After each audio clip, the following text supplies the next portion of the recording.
Pertama, kitab Maqalat Islamiyyin.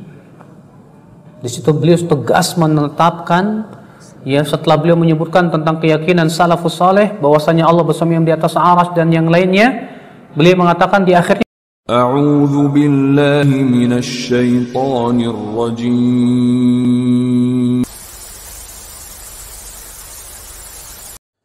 Bismillah, assalamualaikum warahmatullahi wabarakatuh. Alhamdulillah, wassalatu wassalamu ala rasulillah wa ala alihi wa sahbihi wa mawalah. Sahabat muslim dimanapun kita berada, semoga Allah mencurahkan rahmat dan karunia serta hidayahnya kepada kita. Amin ya rabbal alamin. Pada kesempatan kali ini kita akan coba membahas tentang Al-Imam Al-Asy'ari atau Imam Al-Asy'ari, di mana beliau merupakan ulama rujukan dari saudara kita kaum muslimin yang menyebut mereka dengan Aswaja atau NU.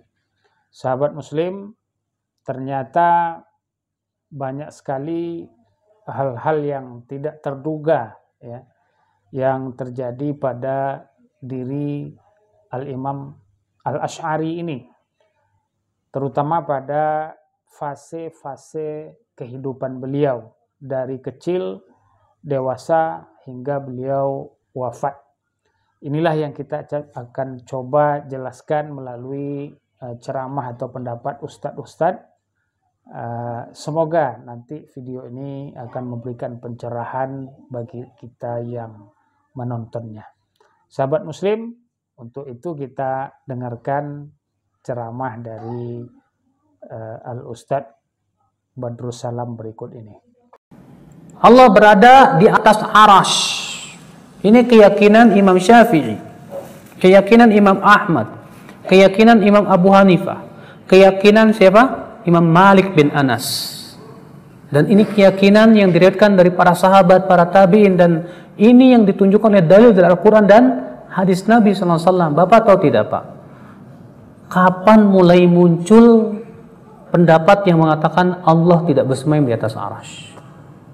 Setelah munculnya Jahmiyah, Mu'tazilah, dan Asy'ariyah. Bapak tahu siapa Asy'ariyah?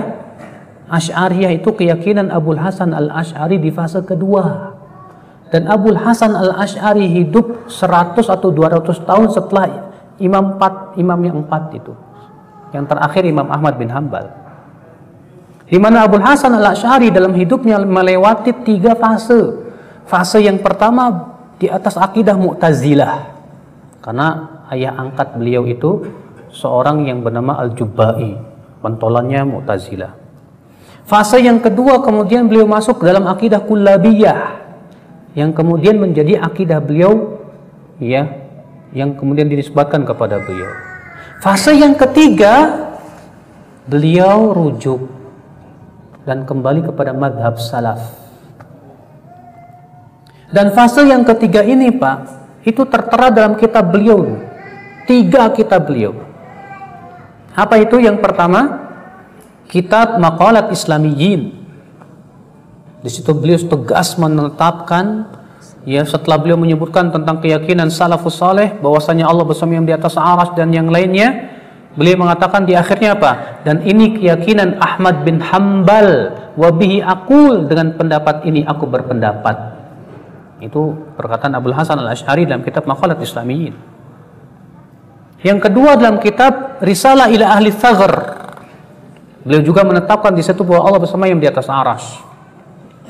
Yang ketiga dalam kitab Al-Ibanah an Syari'atid Diyanah, itu pun beliau menetapkan bahwa Allah bersemayam di atas arsy.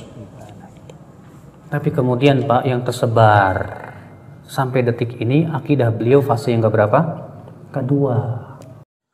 Jadi sahabat muslim, jelas seperti yang disampaikan oleh Ustadz Badrus Salam tadi, bahwa munculnya pemahaman yang berbeda daripada sahabat dan tabi'in ini adalah ketika munculnya pemahaman atau ideologi Mu'tazilah, kemudian Al-Asy'ariyah.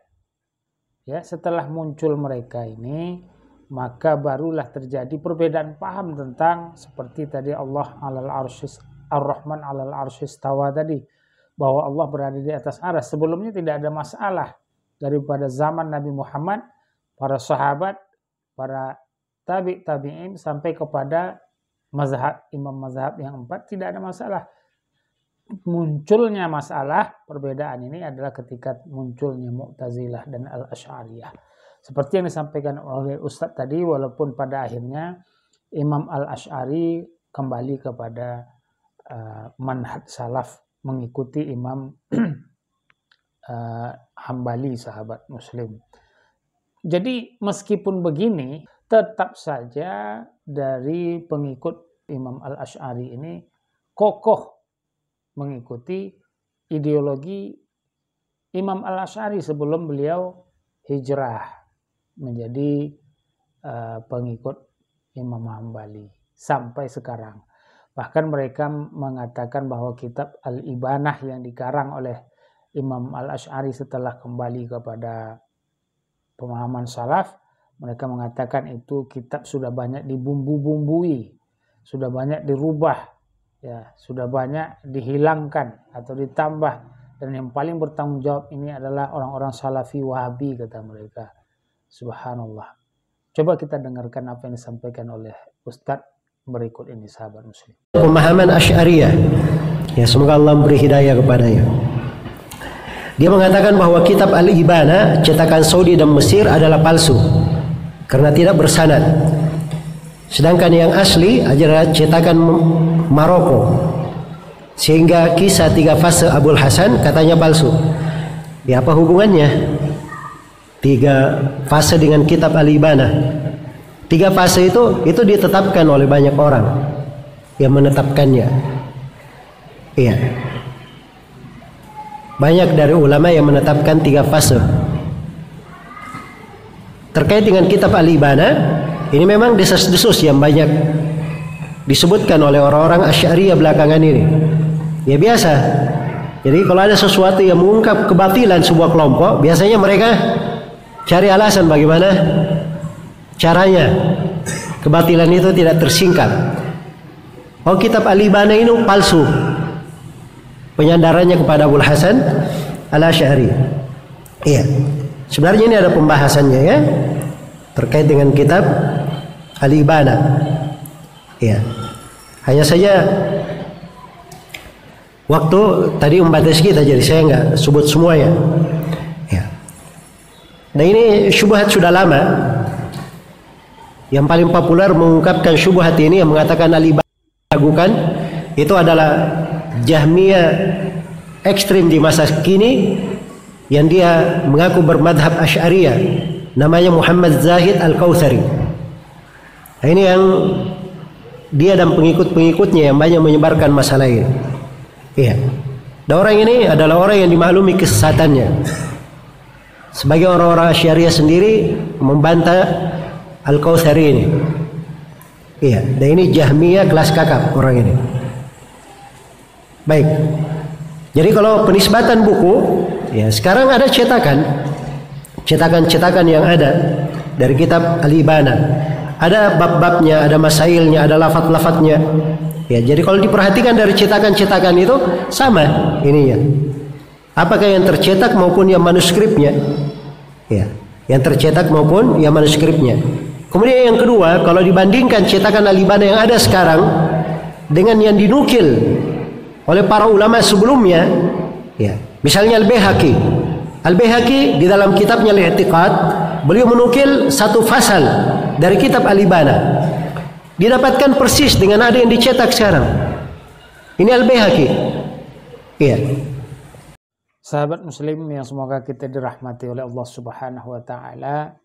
Jadi meskipun banyak yang tidak mengakui keaslian daripada kitab Al-Ibanah yang dikarang oleh Imam Al-Asy'ari, ya, atau kitab terakhir yang beliau karang, yang mana isi kitab tersebut menjelaskan bahwa beliau telah kembali kepada salafus soleh, ya, pemahaman sesuai dengan para sahabat dan para tabi'in. terutama tentang masalah tauhid yang menyatakan bahwa Allah berada di atas arsy dan masalah tauhid yang lainnya. Walaupun Asy'ariyah atau pengikut Imam Asy'ari ini yang ada pada zaman ini masih saja tidak setuju dengan kitab ini, karena tadi banyak yang mengatakan bahwa kitab ini palsu, sudah banyak dirubah sesuai dengan keinginan orang-orang Wahabi katanya. Akan tetapi begitulah kenyataannya, seperti yang disampaikan oleh Ustaz tadi mengenai keaslian dan keabsahan daripada kitab ini tidak terbantahkan sebenarnya, karena sudah diakui oleh banyak ulama-ulama yang ada di dunia ini. Sahabat Muslim, ini saja video kami pada kesempatan kali ini. Tentunya terdapat kesalahan daripada kami sebagai yang membuat video ini atau konten ini. Tentunya kami mohon maaf atas segala kesalahan dan kekurangan tersebut. Akhirnya kami mengucapkan wabillahi taufik wal hidayah. Wassalamualaikum warahmatullahi wabarakatuh.